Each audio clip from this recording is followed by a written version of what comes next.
I did a recent video where I've taken the Gospel of Thomas, the cryptic sayings, and have done my best to reword every one of them into what would be decrypted, put them in plain language.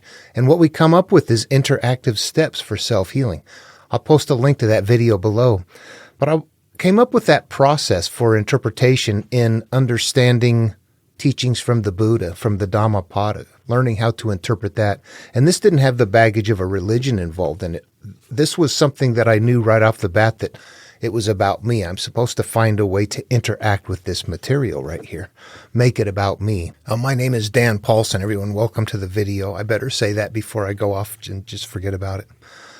There's a point in time where I'm reading this, and the very first verse, and this verse duality right up front says, all that we are is the result of what we have thought. It's founded on our thoughts, and it's made up of our thoughts. So you look at that right off the bat and go, okay, well, that's pretty easy to interpret right there. You don't have to. This is telling me I'm a product of my life experiences, if you think it through. Yeah, my life experience is based in that. This is my guru. I'm asking the Buddha, what is life about? This is how I am hearing it, and I have to figure this out. So then it goes on to say, if a man speaks or acts with an evil thought, pain follows him as the wheel follows the foot of the ox that draws the carriage. What I do is I learn to make myself part of this verse. I learned that these are analogous representations of me, that I am the ox, and that drawing the carriage through life represents me going through life, drawing the carriage. And that pain follows. There's the cyclical pain that's coming around because it's a wheel that's based on an evil thought. But an evil thought is also an analog in this case. It doesn't mean you being evil or doing something evil, although it could. What it means at the very basic core is what is hurting your life, what is evil to your existence. That is what we're harboring up here. So you make yourself a part of the verse that way, and you go, okay, I get this. And you continue to do that, and you work through them. And as you do, you begin to figure out how they process in your mind. At some point, I look at Jesus' material and go, I wonder if it'll work the same way.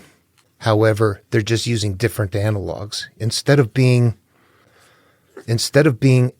a wheel that follows me, and that pain follows like that wheel as I'm going through life. Instead, I'm going to find something else, that I am a wineskin, and that wine represents my old life, and I cannot bring my old life with me. The old wine will burst the new skin. I'm the new skin. I want a new life. It's my old life with me. Now, very quickly, because it's not my intention to spend time with it, but right here in the Buddha verse, the very first one, it's a dual verse. So the very second half of it goes on to say that if you have a pure thought, then peace follows you like a shadow that never leaves. So in the Jesus verse, what we have is if you try to put old wine into new wineskin, old self into new self, it won't work. However, if you create a new wineskin, then you can. Then you can put new wine into it. So what we have is this idea that I am the cart, and as long as I have something bad up here, it's going to keep cycling around. But if I've got it pure up here, then happiness comes and it doesn't leave. This one says that I'm the wineskin, and if I'm trying to move on to a better life, it's going to be burst by the old life. I must resolve it first. And then I can put new wine into a new wineskin. I can put new life into a new self, which would mean what? That now the shadow never leaves. I'm like, oh yeah, they got it in there. It's held in different cryptic verbiage, but it always processes the same way. We're the part. There's a mental hierarchy, and if we use that continuously, that's the way out of these verses. That's how we find our way out. We would all come up with the same answers if we do that. In this video, I'm going to jump on the what's called the Sermon on the Plain from the book of Luke. It's a collection of Jesus sayings that are like, well, there's three places I find it: the Gospel of Thomas, the Sermon on the Plain, and the Sermon on the Mount. Those three places right there, I find chunks of a collection of Jesus sayings. Gospel of Thomas has other things in there too. It's got some Greek stuff and Babylonian stuff. It's a blend. It's got more things in there with it. This is actually more succinct. What what I'm going to do here. But okay, without further ado, I'm going to go ahead and get started on it. And again, I'll post a link to the one from it was a series, an entire series through the Gospel of Thomas. Remembering this is what they did for their media. They had all day, they had their lifetimes to work on this. So I think it's a whole lot more complicated than we think it is. Okay, let me pull this up and tell you what I got going on. This is Luke chapter 6 right here. And I've got here sometimes referred to as Sermon on the Plain. For this interpretation, I'm using the NRSVUE Bible, the New Revised Standard Version, Updated Edition. But I'm going to maintain notes. There's certain reasons why. Throughout my document here, the black lettering is from the Bible. I've copied that from an online source and put it into this document right here. So everything that is in black lettering, yeah, that'll be from the Bible.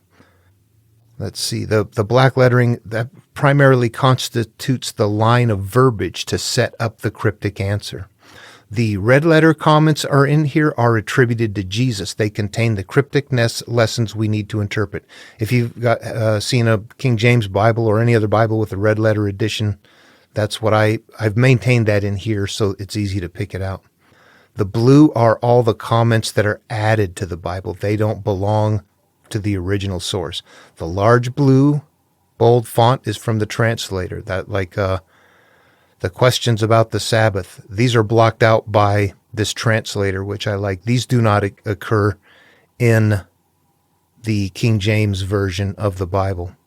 It's nice having it blocked out that way, but okay, so, and then all of the just standard blue ones is mine. Sources for the name definitions I'm using here are from the Standard Definition Collection it's called the Metaphysical Bible Dictionary. I am not a metaphysician. I don't go with their interpretation. What they have is a pile in here of collected the names of meanings, or the meanings of names from antiquity, from biblical names. And I'm going to give an example of what I'm talking about here. This is what they're doing in the material. These are puzzles. They're putting layers of things in here. Now, in my case, in modern times, my name is Daniel Luke Paulson. They're meant to represent a Judeo-Christian meaning, and the names defined such as such. My mom gave me these names very specifically. She chose them from the Bible. Daniel means God is my judge. Luke was a physician or a teacher. The name means provides light. Paul, that's a last name. That's an odd one because, yeah, that's accidental. It means restrained, made small, but it means son of Paul. And I was adopted, so that's a no-go unless it was destined, but we can't know that. Paul means to make small. Anyway, those are just things that you look at and go, okay, that's what they're doing with the names. As they're going on these adventures, the names of the disciples represent some quality that we're bringing along with us. So I'm going to do this for the name of the disciples. They will represent our own inner aspects that we need to work with on our inner journey of self-healing. They are what we bring on the adventure inward to our own self. A fully modern example in simplest form would be to have cities with their nicknames. You could tell someone that early in life you moved from Los Angeles to Las Vegas. Now at the age of 30, you're going to move to Chicago for 12 years and then settle in Paris for the rest of your life. I'm borrowing numbers, and this is oversimplified, but this is what they're doing. 30 and 12 from Genesis. I'm borrowing those, and those will appear in the book of Luke, actually, too. See other videos of mine about the analog farms. These two numbers mean our pure state, like Sabbath below. Now we employ the nicknames to seek a background story. L.A. is the city of angels, Las Vegas is Sin City, Chicago the Windy City, and Paris the city of love. So what this tells us, we went on a path here. We started out as children in a pure state, angels, but went on to a life of sin, and then went on to life, which is called sin. That's just being unaware. It doesn't mean we're sinning. It means we're living life not aware that that's what we're doing. We're just picking up life as we go along. We're becoming products of our experience to begin with. At the age of 30 represents when it's time to begin the journey. Jesus was 30 for his own trip in this one, called his ministry in this book of Luke. Windy City for 12 years represents the time to purity. So we go there and get all the stuff blasted out by the wind, everything cleaned out. Jesus is 12 years old in this book and in the temple wowing the masters. When represents forces used to blow away the bad. When you experience love. Okay, so there's a hidden story that you can kind of put in the background in its very simplest form by creating something like that that's got, there's meanings in the background. And that's what I want to be looking with, I suspect they're doing. If we were to go to Greek myth, for example, Jason and the Argonauts, he grabs the Argonauts and he needs these. Each one of them has a different quality and they're going to serve a different purpose along the way. And these represent as we're going inward, all the changing frequency, being able to do different things. You're going to have to heal yourself in a variety of different ways. You're going to have to look at stuff. You're going to have to ask for forgiveness. You're going to have to let some things go without being able to do that. So there's different things that we're bringing along with us. When we turn inward, we need a sense of adventure. We need to be able to dig out what's there and plant new things. That kind of stuff is going to be contained in the story in a kind of fun way. We'll see that as we get into the disciples down below. All right. And then green are my reworded translations to modern English. So everywhere they've got red, I'll change it out to green. Okay, so it starts off right here, the question about the Sabbath. This is the start of chapter 6. In the book of Luke. This is from the Bible, a black part. This blue part right here, this is what I have. My King James Version says this. So this NRSV translation I don't like. It says, one Sabbath, while Jesus was going through some grain fields, his disciples plucked some heads of grain, rubbed them in their hands, and ate them. But some of the Pharisees said, why are you doing what is not lawful on the Sabbath? Okay, so apparently you're not supposed to do any work. The Pharisees hold the law, they're not supposed to get any food.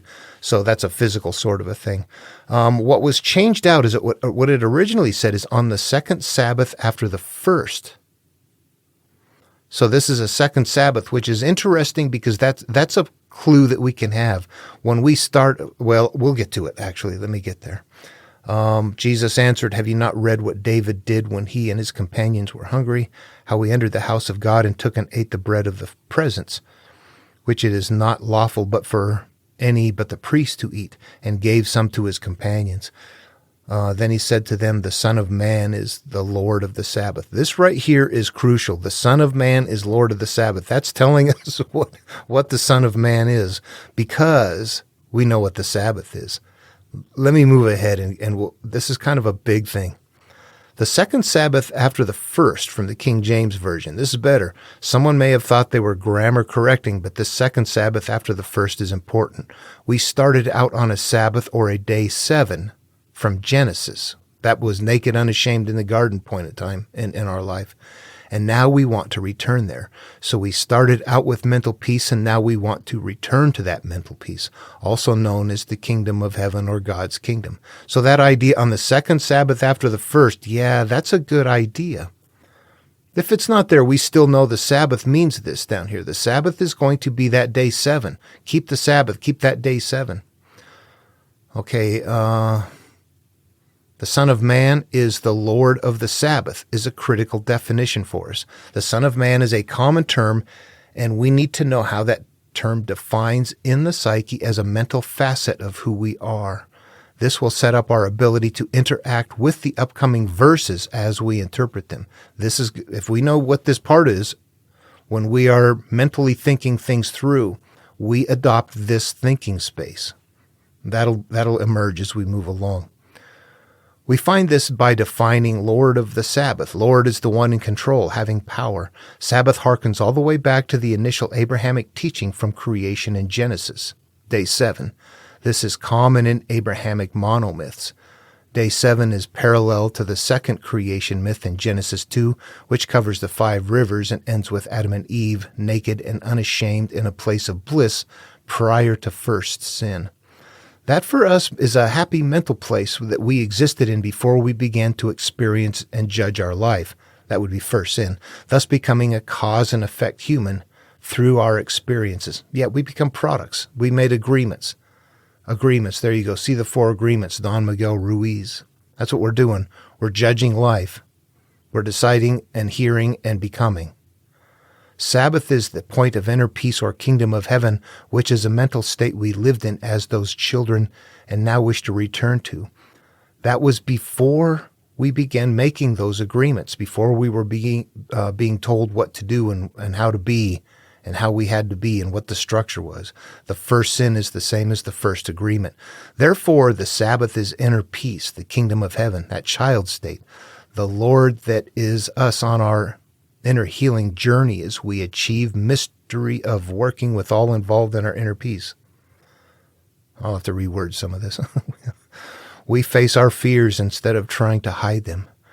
If we act out of memory, that's not the Son of Man acting out. If we address our reasons to act out, to understand and heal, to stop acting out or even feeling hurt, then that part of us is the Son of Man. Our conscious is in charge of the process, the self. I've been working at this video a couple of days, and as I edit it and as time goes on, you kind of grow with your understanding. Okay, what we know of is that we have a conscious and then a subconscious. Our conscious is where we're experiencing life at all times. Subconscious is our inner self. This is the qualities of who and what we are. This is basically what we live through and how we make judgments about life, whatever we've connected to. Our life experiences and the quality of them and the way that we continue to maintain them really is what we're living life continuously through. And we're going through a flow of life based on that. So what happens is we initially emerge from this higher background energy source, but we're not aware of anything. Not until we are conscious and awake enough are we happy little kids. We're at a certain state we want to return to. That's number 7. But we have life experience, and it goes on until we're very hurt. If you're on this path, this is presumably why we've got cyclical pain going on. Okay, and so that's it. We've got a higher self that we can get to mentally, where it's like a place we're existing before we were hurt. Except when we were little, we didn't have the cognitive capacity to get there. Now we do. You can get there and go, yeah, there's a space back here that exists before I became me. I'm living through those bundle of experiences, but that's not who I really am. That higher self. You see that? Now, consciously, we're living what is your emotional experience? What are we feeling? What are we taking in? What are we emitting? All of that is coming from the consciousness, but that's being fed from somewhere else, from other sources, from memories, from outside, from something. So the conscious is where we are feeling our life experiences. Now, as we're living through life and we become more aware, our conscious develops different facets. It already does to begin with. We can live through our memories. We act out. We can stop and we can live through the moment, have fun. We're doing different things with our consciousness at that point in time. We're either living in the moment with new things happening, unfolding, or we're reliving the past. We're stuck in something that is haunting us that we have to try to let go of. There's a part of our awareness that realizes that that's what's happening. And when we begin to look at it and emerge it, which is what we need to do, the reason it's big is because we don't face it. So we're going to have to start facing it. When we face it, it's not going to feel good. When that happens, we're going to have to know that's when we normally go, I quit. It doesn't feel good. That's why we don't look at it. We have to know that that's wrong, that is not illuminating it. That's keeping it in the dark. That's letting the fear win. That's letting it win. But understanding we're the one that gave it its strength. The event happened, and based on the way we're holding that event, we're the one that is holding this memory right here that we need to look at. So in understanding that, we know that we're going to feel the pain, and the higher self it says go ahead and do it. And there's a part of us that is going through that pain actively at that time. That is the Son of Man, the one that is doing the healing, the one that knows what to do and takes over and doesn't allow the fear and the pain or the shame of the experience to take over, knowing that once you go through it, that it'll dissipate, that it's going to cease to be a part of you, and it's going to be no big deal. That's the Son of Man. So there's a part of us right there that we're very specifically looking for if we're playing it out in the mind, that this is the playing field up here because, verbal stories, where would it go? It goes into parts of our mind sliced up over time. If you're working through the story, that's how it works. And truth be told, that's how you find your way in. And then once you do, you realize, that all of the stories are actually based on the template of it. Sequence of human life and healing process. And then in this case, they're actually creating a story with all of the pieces and parts necessary that shows you how to engage. But you have to interpret what all of them are. And they're thousands of year old analogous things. We're looking for concepts in the stories. Concepts. Okay, so actually it's hard to unwrap ourselves from these. The Son of Man is like the called person on the monomyth. Noah, Moses, Jason, many. Yeah, that's who the Son of Man is, the one that's going to go in and take care of business anyway. Okay, so I put the Son of Man is the one who addresses and works for inner peace. It is an aspect of self, the called portion of our conscious self. Okay, then it goes on, the man with a withered hand. On another Sabbath, he entered the synagogue and taught. And there was a man there whose right hand was withered. The scribes and the Pharisees were watching him to see whether he would cure on the Sabbath, so that they might find grounds to bring an accusation against him. So here in the next verse, they're doing that whole Sabbath. You're not supposed to do anything. You're not supposed to work. So it's talking about the physical world. But he knew what they were thinking, and he said to the man who had the withered hand, "Come and stand in the middle." He got up and stood there. Then Jesus said to them, "I ask you, is it lawful to do good or to do harm on the Sabbath? To save life or to destroy it?" After looking around at all of them, he said to them, "Stretch out your hand." He did so, and his hand was restored. But they were filled with fury and began discussing with one another what they might do to Jesus. Okay, let's analyze that. This entire section transitions from outward looking to inward. The scribes and Pharisees don't know the true cryptic teaching, and they believe Sunday is a literal, not a permissible day to do any work, but rather to worship only day. It was culturally so, and it was needed as their form of teaching in a non-media word-of-mouth time in humanity. Yeah, this is how you taught people. Made sure everybody got the word from the source. Jesus is teaching the seeker who can interpret the cryptic teaching first to stand in the middle, center yourself, then discredits the physical practice of doing nothing and suggests the Sabbath is a day like any other for doing good. But in the act of healing, this is analogous and metaphorical. Right hand references right being the way we want to go, but the representative idea here is that the right way is withered and needs to be destroyed, no matter what day it is. So that means the direction we want to go is interfered with by life experiences that represented by the withered hand. The right hand is the right direction. It's crippled. We've lost it. Okay. We will do this as we get into the interpreted instruction in the upcoming sermon. Them being mad is like casting pearls. People who use the material as factual do not like that there is something in here which rids the supernatural claims and hands power of one's own enlightenment or salvation back over to them. We stop following the church and all of its scribes and Pharisees when we learn that when interpreted, these cryptic sayings enable us to take the real path. And it isn't in the hands of the church, but in the hands of the true warrior. What I just wrote down is that we need to let go of what we are mentally grasping. We need to forgive and make new agreements. We must work to heal any time we need to and take every opportunity to grow. We will heal what is in the way of us being able to live through our inner child. Yeah, we heal the stuff that comes up that takes you off course.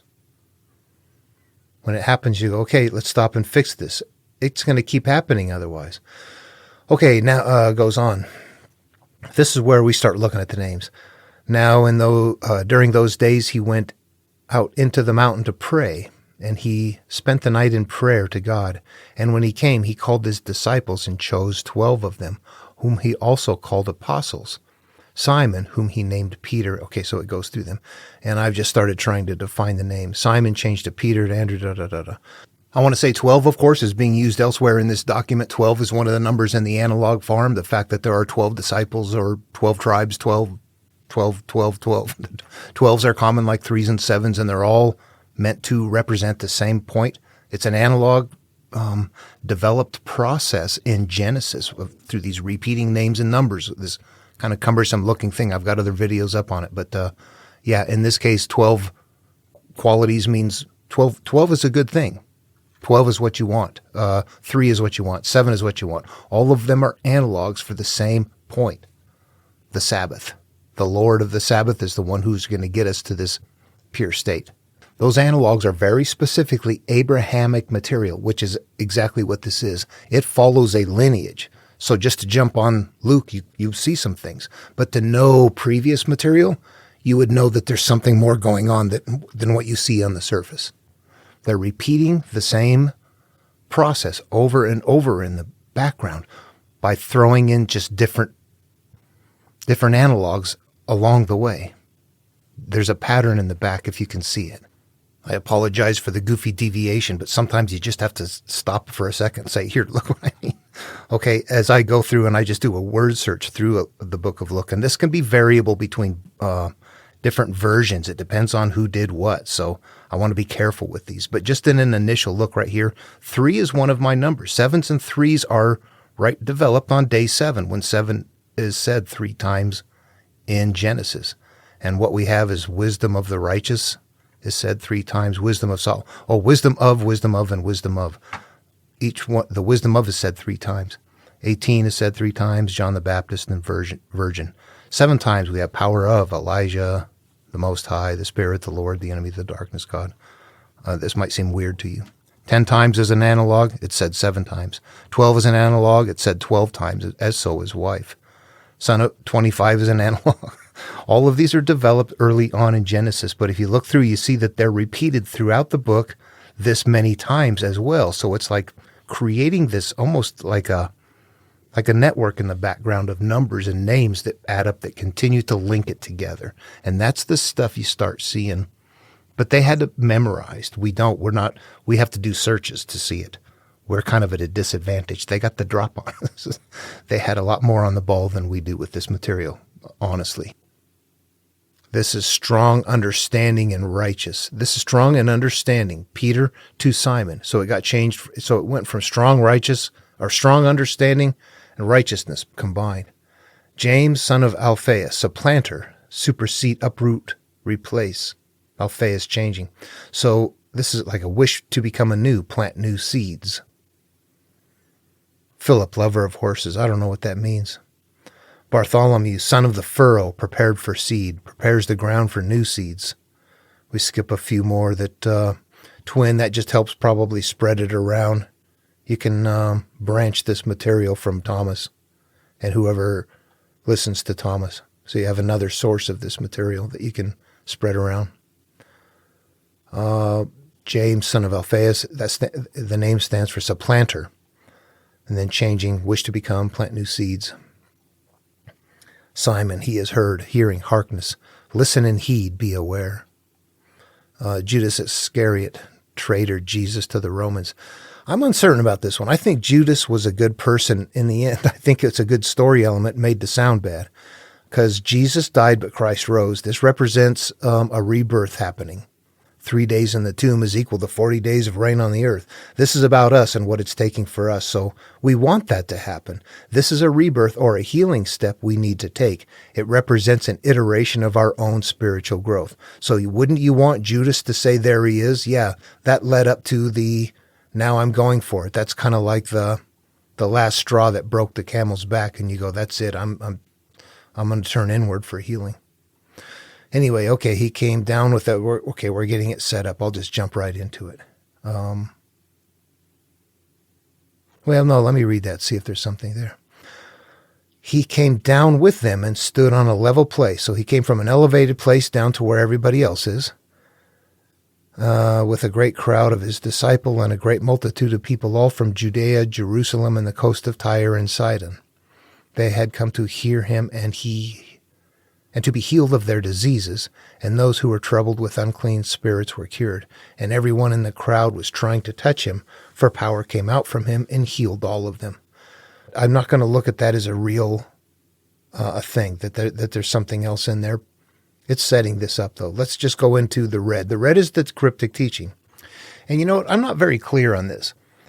The black letter part, there could be parts of story in there.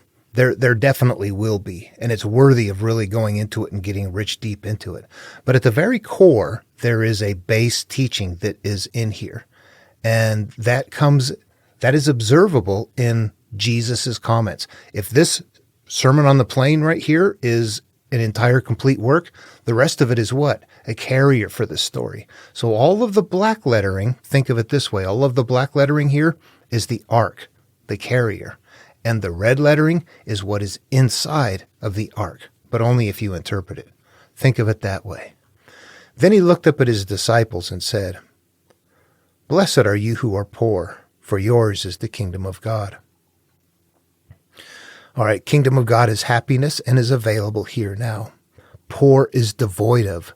We're looking to be devoid of judgments, also known as the accumulation of our agreements. You might have heard it as pain body or shadow. Those come from Don Miguel Ruiz, Eckhart Tolle, and C.G. Jung, respectively. They're all teaching the same thing. They've got different names to it. It's the mass of memories we're living through. These are what we live through and experience our quality of life as a result of. We seek to let go of what we have grasped onto in life. So I've changed that to, blessed are you who have let go of judgments. You will live inner peace. So from blessed are you who are poor, blessed are you who have let go of judgments. For yours is the kingdom of God. You will have inner peace. You see, that's how it's going to work. Blessed are you who are hungry now, for you will be filled. Spiritual, not physical. Hunger. Hunger is spiritual hunger, a drive to know and find effective answers. Righteousness, filled, means that you find what you're looking for. This is looking for the real answers. Anybody looking for answers finds things, but we're not discounting anything along the way. We're looking for what is really there. And when you're done, you can interact with it. And what this says is when your need for truth burns in you with passion, the answers will emerge. It will. As you go after this and start learning it, it just keeps unfolding. It grows. You know why? That's how we learn. Everything we go after continues to grow. But there's things that continue to emerge from the background that you go, well, where did that come from? It's a little more magic than what I'm saying. We control our course in the collective psyche. And to be honest, I'm trying not to use the verbiage, but I'll just say it. We would recognize this as the law of attraction. When you want something with intensity, you get what you're looking for. However, in this case, it's benign. It's easy. You're not working against anybody. It comes very easily compared to that bag of money you want dropping on your head, which is why I don't like using the term, the law of attraction. It's become, mainstream with too much, just kind of baloney for me. The law of attraction, here's what happens. We live in a flow, and the flow is dictated by the quality of what is up here. So the idea that, this is called so what, the real what is what you're going to do. I'm really against that term. I've got a recognizable and exact variation of that we're familiar with. When the student is ready, the teacher appears. Blessed are you who are hungry now, for you will be filled. When the student is ready, the teacher appears. Do you see the concept? They are not different. They sound different until you extract the concept. Blessed are you who weep now, for you will laugh. Okay, weeping is a good thing. That means we're experiencing our hurt in the interest of healing. Use it in the mind. This points inward to our memories while on our inward warrior's journey. An example is to face some long hidden but extremely hard felt shame or anger from the past. Something we hide. We did not mourn it or heal from it when it happened. We stored it as a hidden memory and fed it over a lifetime through our disgust, shame, and anger of it. But we see it cycles out even if we try not to act it out. We still feel it. You might sit there and not act out something, but you might sit there and stew over it. You're not happy at that moment. It became what we fed it. We cannot laugh or feel good. When we mourn it, we finally turn and face it to focus on healing it. Once we have mourned or healed from it, we feel good. We bring it into the light. We face what we hate in order to understand it till the hate goes away. In the full light, it loses its power. We must move it from the hidden to the visible, from the dark into the light. Really, that means from denial to acceptance. From I don't want to know about it and look at it to I better know it and look at it until it's nothing anymore. Okay, I've reworded it from blessed are you who weep now, for you will laugh, to blessed are you who face your hidden fears to heal them. You will feel joy. Okay, let's look at this one and spend a few minutes with it. It's a fun one. It says, blessed are you when people hate you, and when they exclude you, revile you, and defame you. Some say, cast out your name as evil, on account of the Son of Man. Rejoice on that day, and leap for joy, for surely your reward is great in heaven, for that is how their ancestors treated the prophets. Okay, this is incredibly rich with multi-layered teaching. This illustrates how this religion, as a carrying case or ark for the teaching, is so effective in the population. Let's talk it through. First, from the perspective that this is a physical verse about me as a believer. Honestly, this verse hooks into many people's martyrdom, which is based on insecurity. How many times do we hear someone with a belief for some reason or another claim they are being picked on or discounted, hooked upon, etc.? I've had discussions with people who are losing at times who say, how come you're getting angry? And it's like, we're not changing the tone of anything. We're having a discussion. You get this defensive sort of a thing happening. Anyway, it isn't everyone, but it's out there. We see it emerge in Western politics as a tool to trigger a voter base. You hate me because I believe in, and then choose your own example. Typically, these seem to emerge from a defense mode, or we see the two fighting, whoever's fighting over this, are sharing a mutual fight mode. It seems to me a way to justify putting others down, to think you are being put down and abused. Theists who say to themselves, yeah, you can justify, I'm getting picked on, so I can pick on them back. It starts and it goes from there. Theists who stay to themselves don't experience this and just live happy lives to themselves or in their groups. In my humble opinion, the ones who commonly claim martyrdom tend to be the ones who try to dictate the value of the lives of others using their own personal beliefs and fears. If I were to venture what I think an example would be for their interpretation, it would sound like this. Blessed are you when sinners hate you for loving me. They hurt and say all manner of bad things about you because you worship me. Rejoice on that day, for you will live a wonderful eternity in heaven, for that is how past sinners treated the great prophets of God in the old days. All right, that would be, that some people would go, yeah, that's perfect, that's exactly what I believe. And I put, how wonderful does that sound? To me, it's almost evil sounding. It helps people who do not seek answers justify hurting those who really do. We have to understand at this level of interpretation that we're standing on a trap door, covering a stairway down into the depths of our minds. The previous interpretation is of the physical realm and is not interactive. It is above the trap door. Now, in this case, the people who hate us, who we are, and the Son of Man all represent parts of our psyche. This is an inner teaching about the path, and that's what? Cryptic. Yeah. If we interpret one, then we must interpret everything Jesus comments in the same mental manner for consistency. The people who hate me are my collected qualities that make me suffer in life. Yeah, these are all the things that I carry along inside of me that just are the judgments that I have in life. Those are the people who hate me. And excluding me, they exclude me because they take over and I don't get a say in what's going on when they emerge. They revile me because they don't care how I suffer afterwards. They defame me because they make people stop trusting my word. That comes from inside of an unawakened mind. They will hate me because I am the Son of Man now. So now I am starting to heal, so they're not going to like it. But that just means they're going to hurt. They don't have a way to like or dislike. It's us. It's all on us. We're the one that gives it its power. So it's going to, I've got to reward it like they're not going to like it, like they're a separate thinking entity, but they're not. They are a part of us. They are my past memories, and they do not feel good. It will hurt to face them. But you need to try to feel good at that time that it's coming up anyway. Enjoy that you are healing despite it hurting at the time you start to face it. Rejoice that the healing is underway, and great is the reward when you set down the darkness you carry, your burdensome load. Same as our ancestors in heaven? That would mean it works like this for everyone.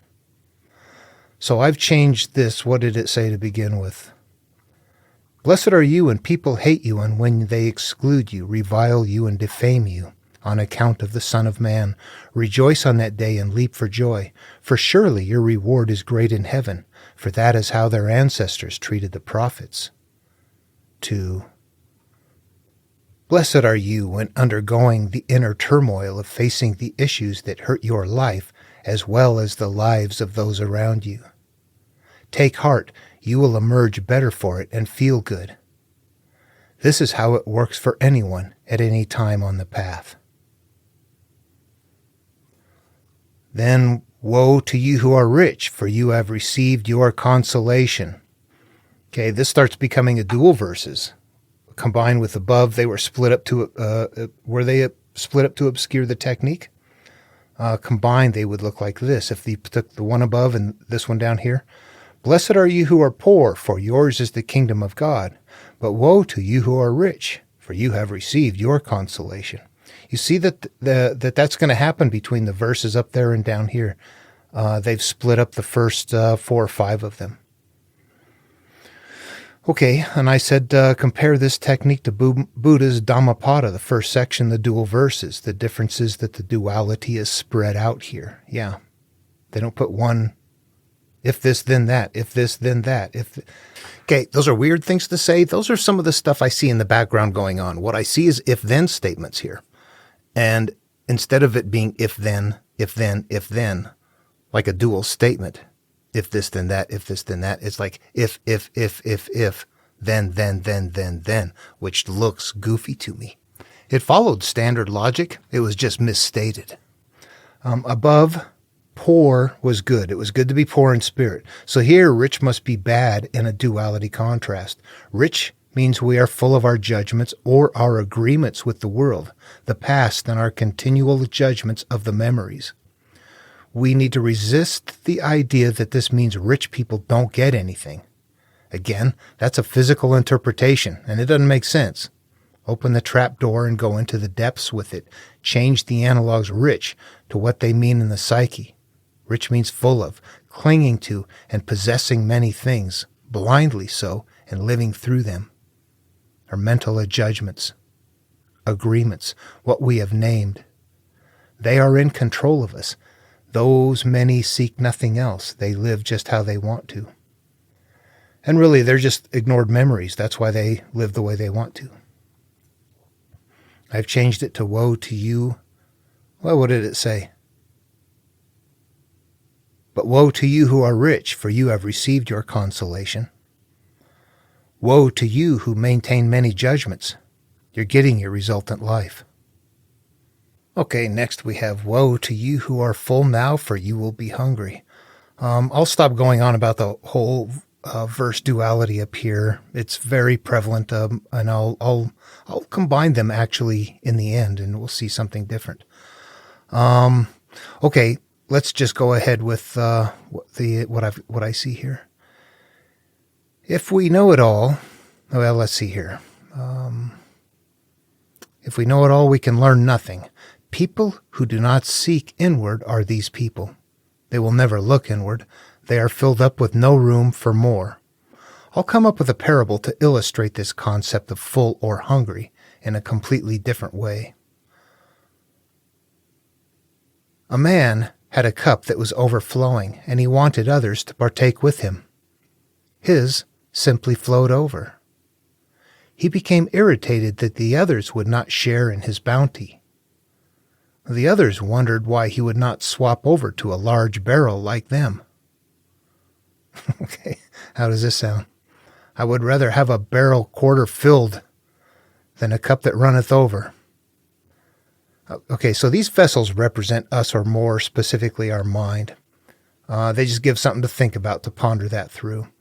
Let me go on here. How happy are the lives of those involved in each of these examples? The seeker actually never finds all their deepest answers. Those with all their answers seem to know the least. Closed minds are filled minds. Open minds cannot become filled. What would life be like for those who claim they already know? They may be happy, but they are happy in ignorance and minimal knowledge, and with a small set of parameters. The religious walls themselves. What is it that makes us happy? You know what? I can't speak for them so much as for me. When I didn't know what to do, but I thought I knew everything in my life, life was not so good. I can look back on it. Yeah, I used to think I knew it all, and life was not good. By contrast. At least not consistently. It went up and down in life. The older I got, the more I learned where I came from, dropped the ego a little bit to start on my journey, turn inward, and begin the healing. I realized I didn't know much of anything. My ego made me an evolutionary know-it-all, go for broke and see what happens creature. Awareness of that today means I can switch out of that normal mental mode and start to rise above it. The fight or flight goes away off into the background. A seeker has an open mind and is always learning. Opposite are those who, through having what they believe, then close their minds and cannot learn anymore. Well, I don't know let me just cut that out. Yeah. Woe to you who are full now, for you will be hungry. Woe to you who think you already know. You will long for true answers in private. Woe to you who are laughing now, for you will mourn and weep. Again, we have to presume this verse means before we ever start the path. It'll not simply apply to all humans. There are people who live happy and are not carrying hurt. This does not apply to them. In fact, it applies to people who carry inner hurt, but hide it as best they can and try to act like everything is okay, when in fact we don't feel okay. We are not living true. We are divided. We act and feel two different ways at one time when we hold back. It applies to the seeker as they use it for their own inner understanding. So it says, woe to you who are laughing now, for you will mourn and weep. This is about the physical life, yeah. Woe to you who live life while ignoring your inner judgments. You will feel bad. Then it moves on, woe to you when all speak well of you, for that is how their ancestors treated the false prophets. Okay, this is the final one in the dual verses. When you esteem men of the cloth, people highly respected for their biblical knowledge, you found false prophets. Teaching this material is rare. Finding the material, learning it, and interacting with it is strictly a personal adventure. If, while teaching an Abrahamic religion, you find you are esteemed and loved by many, then you're teaching the wrong thing about the religion. Supernatural claims made by someone are highly attractive to the masses. The masses like supernatural answers that cannot be seen, interacted with, and as a result they cannot be denied. They're also said to be non-falsifiable, or something that cannot ever be proven. Science is always falsifiable. It can be tested and checked by anyone. Theism exists on claims alone. By its very nature, this mental interpretation is not popular with the masses. They get many followers, while the true path is only a solo one and only undertaken by personal choice. It ceases to be supernatural and instead offers up interactive steps to become free of the bondage of our past. Okay, woe to you when all speak well of you, for that is how the ancestors treated the false prophets. Not good when you're popular as a teacher. That's how leaders are treated who don't know the true path. You know what, at the end of the day, I'm sure they're happy. This is something that it's a fun teaching. All right. Admittedly, this is going to be a bit of a project to set up. It shouldn't take that much more to finish it, but I see where I am into it. And I just finished up the dual verses, and I think this is a good stopping point because I want to summarize. I want to take the verses that I've interpreted now and put them on another sheet, but I'm going to take where the if, and the thens below, and I'm going to match them together so that they're back at if then. So I'm going to disrupt what we're familiar with as the sequence that's in the Bible, but I'm going to put them in a sequence that they would make more sense to me if I was to place them in a different space in my mind. And before going on, I should say something about the dual verses. If you are familiar with the Dhammapada, you know what I'm talking about. If not, this is Buddha's pivotal work, the very primary core teaching of Buddha's teaching. It is not Buddhism itself, it is what it means, the teaching itself. The very first section, comprising, about 8 or 10 verses, is called the dual verses. And it has things like number 3 right here. He abused me, he beat me, he defeated me, he robbed me. And those who harbor such thoughts, hatred will never cease. He abused me, he beat me, he defeated me, he robbed me. And those who do not harbor such thoughts, hatred will cease. So it'll go through and do things like that. So that is a technique that you can see is observable and being used in other places. If this, that. But if that, this. If this, that. But if that, this. So that's why that became interesting to me. It was familiarity with this. That's how it works. The more stuff you read, the more stuff you see, the more you go, wow, there's something very common. So let's take a look at them real quick and see what we have. It starts off before the dual verses. We've got that part in the beginning where it talks about who the Son of Man is. So this is telling us what we need to do to interpret the material. The Son of Man is the one who addresses and works for inner peace. That's an aspect of us. It is the aspect of self, yes. The called portion of our conscious self. We need to let go of what we are mentally grasping. We need to forgive and make new agreements. We must work to heal any time we need to and take every opportunity to grow. We will heal what is in the way of us being able to live through our inner child. Okay, now it starts the dual verses, and this is where I've combined them. I'll just read them through. Blessed are you who have let go of judgments. You will live in inner peace. Woe to you who maintain many judgments. You're getting your resultant life. When your need for truth burns in you with passion, the answers will emerge. Woe to you who already know all. You will long for inner peace. Blessed are you who face your hidden fears to heal them. You will feel joy. Woe to you who live while ignoring your inner judgments. You will feel bad. Blessed are you when undergoing the inner turmoil of facing the issues that hurt your life as well as the life of those around you. Take heart. You will emerge better for it and feel good. This is how it works for anyone at any time on the path. It's not good when you're popular as a religious teacher. That's how leaders are treated who don't know the true path. What does that tell me right there?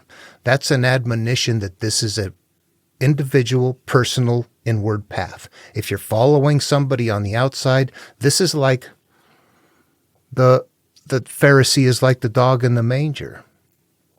Or though, if those say to you, look, the kingdom is in the sky, then the birds will precede you. Rather, it's inside of you. Okay, there's some point it gets very repetitive, and when you read concepts, you even recognize, right? This right here is also, many are called and few are chosen. Many are called, why? Because it's very popular. The few are chosen are the ones who find the inner path to enter the narrow gate. It's the same teaching, but it's buried so deep in verbiage. We gotta wrap ourselves up in it. This is that same sort of thing. You see the concept in it. If you are going through the pain of self-healing, good on you. Keep at it. it's going to get better. If, however, what did it say here? It's not good when you're popular as a religious teacher. Yeah, if you're sitting there listening to people tell you what the way is to salvation and what you must do and how you must act and how you must be and what level of piousness you must have and how you must judge and how you must continue to maintain a structure, you're doing the wrong thing. It's not about that. It's an inward path. So that right here in the beginning of Luke, and I'm going to end it right here, is a very common teaching to me. When you break it down this way, it'll emerge like a teaching from the Buddha or from Lao Tzu. Okay, what else? I think that's it in this video. I'll post links below to the other ones, and the next video I'll much quicker just jump right into the interpretation. This will be a requirement, so that one will get right into it. We should be able to finish it in the second one. You see, I talk it through, though, like this. That's the mental process I'm going through to interpret these. I'm thinking that this must be for me, a little shepherd kid way back then, off on his own, trying to figure out what happened in life. How'd I get so messed up? How'd I get abandoned? How'd I get abused in that place I was cared for? You know, all those things. What am I trying to do in life? We're kind of working through their idea while bringing our biases with us. That's a tough thing. It applies to us, though. Whatever hurt them, whatever hurts us. Yeah. What do you hold that hurts you? It could be different things for different people. It's what hurts you. The process to heal is always the same, and that's change the perspective. Bring it into the light, look at it, cease to hang on. There's a variety of things that we have to do for enlightenment. It's not just get rid of the past. It's also, learning to love ourselves and let ourselves off the hook in many ways, and to get rid of all of the beliefs we have that are, hurtful to us. Anyway, okay, I'll end this video. I'm lecturing off on something else here, aren't I? That's it for this one. That's what I see in the material. You can see it or not. It's a hard thing to process. Take care. I'll see you in the next one.